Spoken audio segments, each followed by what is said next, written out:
Dia sangat soleh, karena solehnya waktu lagi diperjualkan belikan di pasar, maka ada seseorang orang soleh juga kaya beli dia. Lihat ini orang kelihatannya soleh, ucapan-ucapannya selalu mengucapkan nama Allah.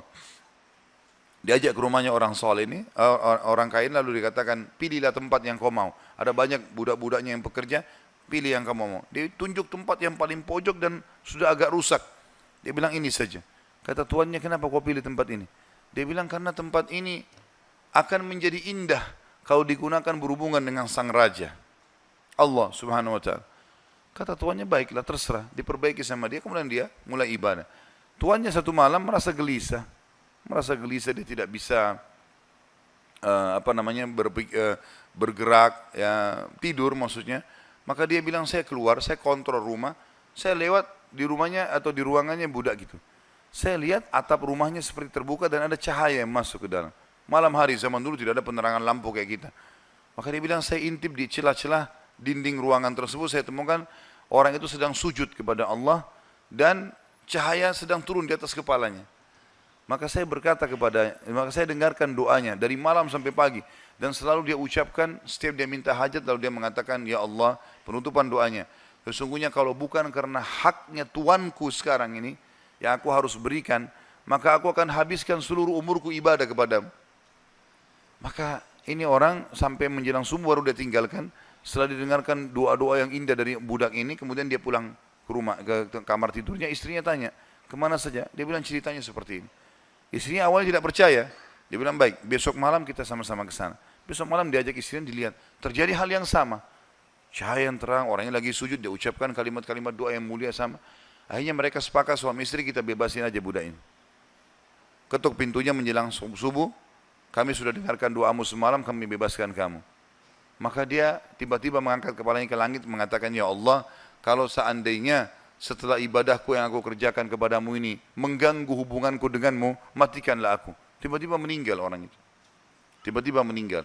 Tapi di sini saksi bahasan adalah bagaimana kedekatan seorang budak pun posisinya, dia seseorang yang sangat miskin, susah diperjualbelikan, tapi kedekatannya dengan Allah tidak mengganggu pekerjaannya, dan itu tidak penting bagi Allah subhanahu wa ta'ala. Seseorang harus tahu masalah ini.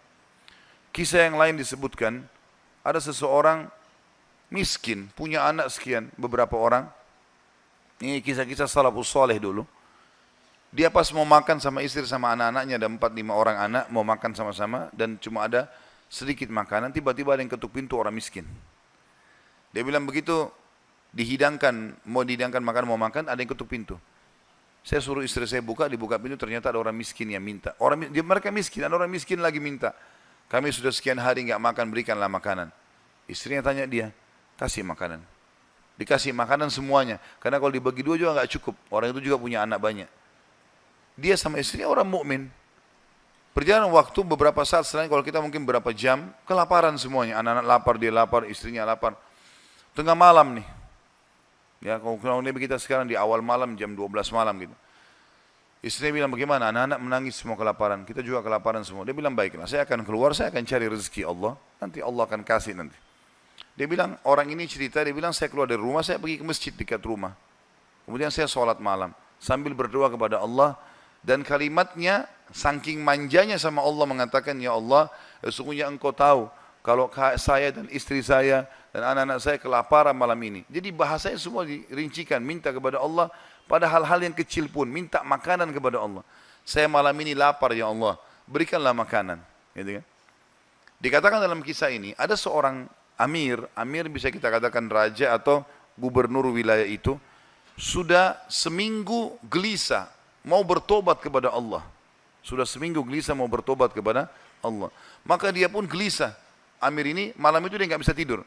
Dia keluar, dia ambil makanan terbaiknya, harta terbaiknya dari emas berkantong-kantong dibawa sama dia. Dia bilang, ya Allah, sebagai bentuk taubatku kepadamu, maka aku akan membagikan ini kepada orang yang membutuhkannya malam ini. Dan aku tidak akan memegang tali kekangan kuda ini, aku akan biarkan dia menuju ke arah yang manapun kau pandu. Maka kudanya pun jalan, hanya masuk ke dalam masjid yang ada orang susah tadi. Ini kisah nyata. Pada saat masuk, dia bilang, Amir ini bilang, saya tidak tahu kenapa kuda saya ke sini. Tapi ini rumahnya Allah, pasti ada sesuatu. Dia bilang, saya turun dari kuda, saya masuk, saya temukan orang itu lagi berdoa. Dan doanya minta makanan. Maka saya pun berkata kepada orang tersebut setelah dia salam, saya sudah dengarkan doamu dan saya salah satu hamba Allah, dia bilang, dan saya pemimpin amir ya, wilayah ini, saya niat taubat dan saya ingin memberikan ini, maka saya berikan kepadamu. Ambillah harta ini, uang ini cukup untuk dia menjadi orang kaya karena banyak sekali dan makanan juga sudah cukup.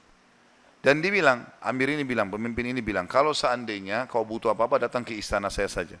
Jawaban orang itu di depan raja tadi, pemimpin wilayah ini, dia bilang, kalaupun saya butuh saya tidak akan datang kepada anda, tapi saya akan datang kepada Tuhan anda dan Tuhan saya Allah yang telah membuat anda datang malam ini membawakan makanan. Coba kita bayangkan kalau kita di posisi orang ini teman-teman sekalian. Kalau misalnya kita lagi punya hajat, kemudian ada satu orang yang kaya datang kepada kita.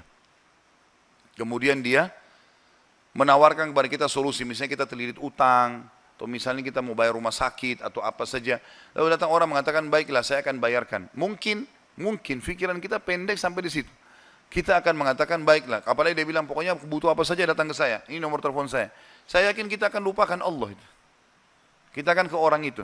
Ambil pelajaran dari orang soleh ini. Di depan orang itu dia mengatakan, saya tidak akan datang kepada anda, tapi saya akan datang kepada Allah, Tuhan anda dan Tuhan saya yang telah membuat anda datang membawa makanan malam ini. Jadi justru kalau sudah dapat solusi, jangan malah jauh dari Allah ini. Malah harusnya jadi lebih dekat kepada Allah SWT. Allah mudahkan seorang dokter, resepnya bisa membuat kita sembuh, bukan karena resep dan dokter itu, tapi karena Allah SWT yang ingin itu. Gitu kan? Harusnya kita jadikan sebagai momen untuk lebih dekat lagi kepada Allah. Dan kita mengatakan, ya Allah, sebagaimana engkau mudahkan dokter ini menjadi penyebab aku sembuh, maka mudahkanlah setiap kali aku mengalami sakit misalnya, maka kesembuhan datang dari sisimu, bukan lagi dari dokter atau dari